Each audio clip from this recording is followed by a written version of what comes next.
Improving productivity in the 21st century mission schools, being a keynote address presented by Professor Yusojari, Chairman, Education Management Board, at the 2022 National Schools Seminar of Baptist Mission Schools of Education Management Board of the Baptist Convention on August 10, 2022 at the Reagan Memorial Baptist Girls Secondary School, Yaba, Lagos.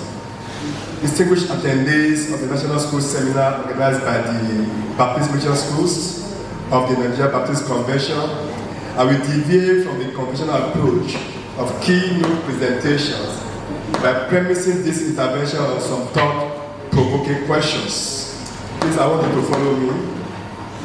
These I will not expect answered either now or in the course of this presentation. However, the question will lead to some interrogations here and thereafter, especially with those in the directorate of the BMS, leadership of our schools, and other schools here present.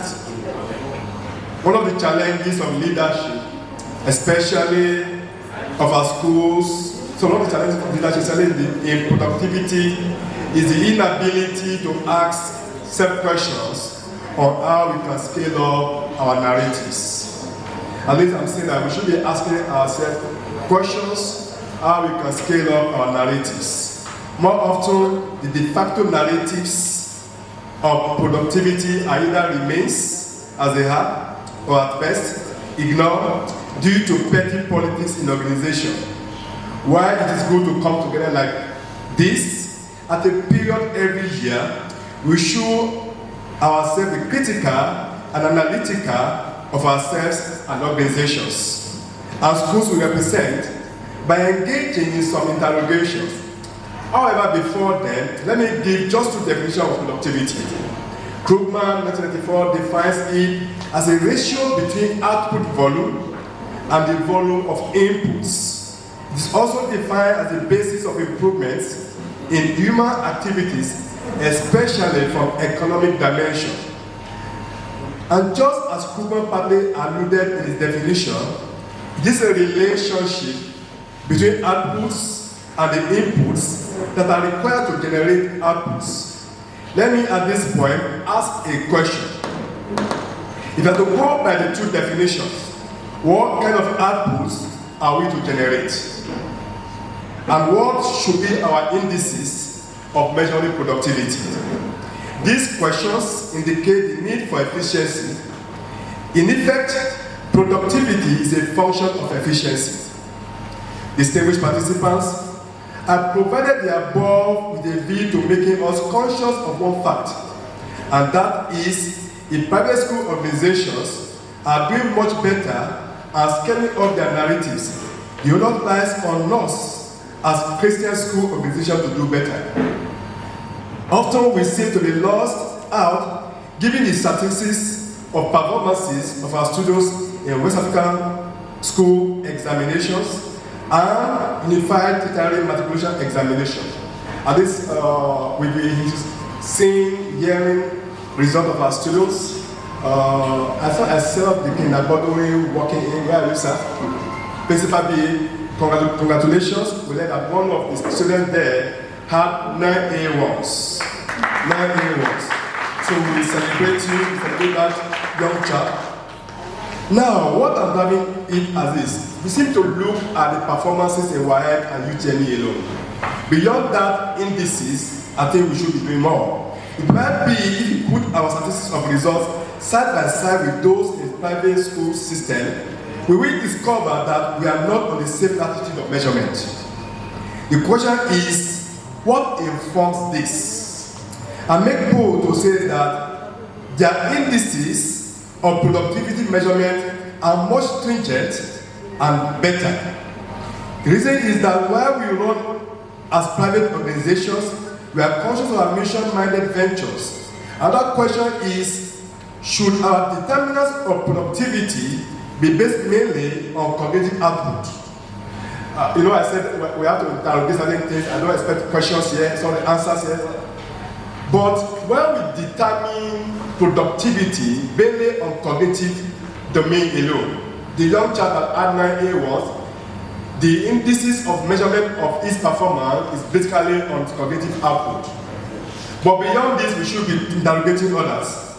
How about other measures like spirituality, affective domains, and sporting activities? Yes, we all saw what happened recently in Birmingham, Toby Amuson, and others. You see, I read the story of Toby Amuson. Toby Amuson was not doing well initially. In fact, they declared her fourth. And they said, you look at that fourth. In other words, she was not put in the index of measurement. And somebody somewhere from outside Nigeria discovered her, took her from this country, and what has that person made of her today? A star. So as part of this year team indicates, our focus is on 21st century. Unfortunately, humanity seems to be lost in this euphoria of 21st century. While in other climes, they are thinking beyond the 21st century by breaking in grounds in their educational enterprises and have started thinking of the 22nd century. We at this device still navigate in the murky water of ignorance and no longer relevant curriculum. I got to watch a video clip of a keynote address of the Deputy Minister of Education in Ghana, Mitala Mipia, at a conference in Kenya, where he interrogated curriculum framework and education system in Ghana. Ladies and gentlemen, while countries like America, Finland, Canada, and South Korea pupils are being exposed to soft skills and skills in critical thinking, and also making waves in all facets of life, in Nigeria, our emphasis are still on 90% cognitive measures that translate to performances in summative examinations. This cannot and will not work if truly we desire development. As in other places where there are holistic success story and not one-off or end-of-term assessment, we should focus on access, quality, and relevance of curriculum in our educational system. At the rate we are going, it could take us more than 100 years in Nigeria to get to where those countries are. And that is, if we are at the pace we have. Unfortunately, we are confronted with challenges of insecurity and corruption as a nation. The bad news is that those in other countries are not stagnant. We must therefore leapfrog our curriculum to make it much more relevant, competitive, and in tandem with global realities and challenges. We should thank God for ourselves in this part of the country, Southwest. But do you know that in the North Central, even in Abuja, schools are being closed down? Presented a paper, I think it was sometime early this year, asking what will be the future of education. Imagine if Boko Haram elements and bandits take over our classroom, dormitories, and so on and so forth, use it as harmony. Those children who are not in the school, they are also those they are recruiting. And for that very reason, we may not have education in some part of the country in the near future. We should be looking at this. Ladies and gentlemen, you and I must resolve that our grandchildren should not be exposed to the same curriculum and education processes we have subjected their parents, and this our own children too. In other advanced countries, children from kindergarten to primary schools are being enrolled in aerospace academies and other academies where they are being taught a contemporary relevant vocational and professional disciplines.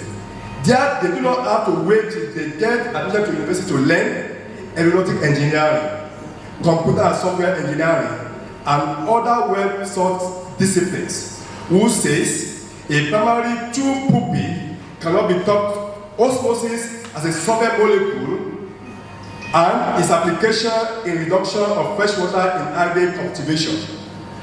I'll ask you, where did you first learn about osmosis? Where? In secondary school. Biology. You see, the world has changed. And we'll say philosophy can only be taught to undergraduates in the age where young adolescents are asking reason behind every instruction given to them by their parents and significant others. Sometimes my son, baby, returned home, I think it was a mid-term break, and he told me that he wanted to go to the university to go and play basketball. I said, no way, you cannot go.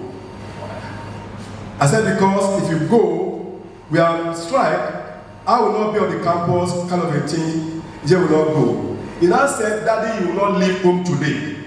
I said, what happens? Until you give me more reasons why I will not go. Yes, they are asking questions. I have to sit him down, give him reasons before he turns the whole house into a civil war. My dad attended at this national school seminar. I deliberately decided to travel the immediate past and above for us to understand the fact that the world is on a very fast lane. I know you may then be wondering how we are going to kickstart the leapfrog principles. At the BMS, we have started with robotic and coding science. Beyond this, we can do more. Although I'm aware of the Minister of Education who performs oversight function on us, unfortunately, many individuals there are themselves not netizens and not in tune with the realities of global scientific development. How do I mean by netizen? They are BBC. You know what I call BBC? Born before computers. Nevertheless, opportunities like this should suffice by providing communiques of deliberations and send forward to our regulators after our meeting. It is also a way of interrogating productivity in more diverse ways. As we gather, therefore, let us reflect on this by engaging our facilitators in the course of their paper presentation. My interventions might also make our facilitators to be more thoughtful. That should be the essence of knowledge in a seminar like this. The world of classroom and knowledge is no longer a sole repository of teachers.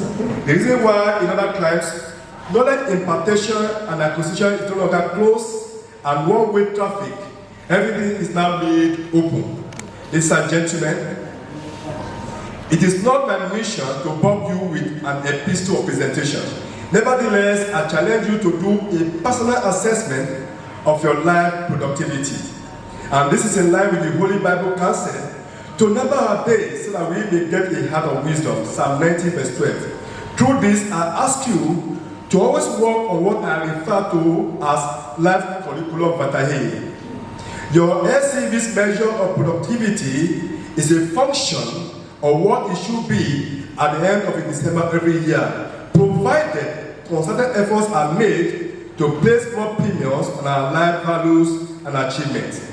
Therefore, if your LCV measure is what it is on January 01 October 31 of a year, then your productivity in that year should have amounted to naught. As I hand over you to the one who is able to make us do exceedingly more than our imaginations and abilities in the course of this seminar, I urge you to honestly pray for Nigeria to overcome the insecurity that's gradually driving our educational system into extinction in some parts of the country.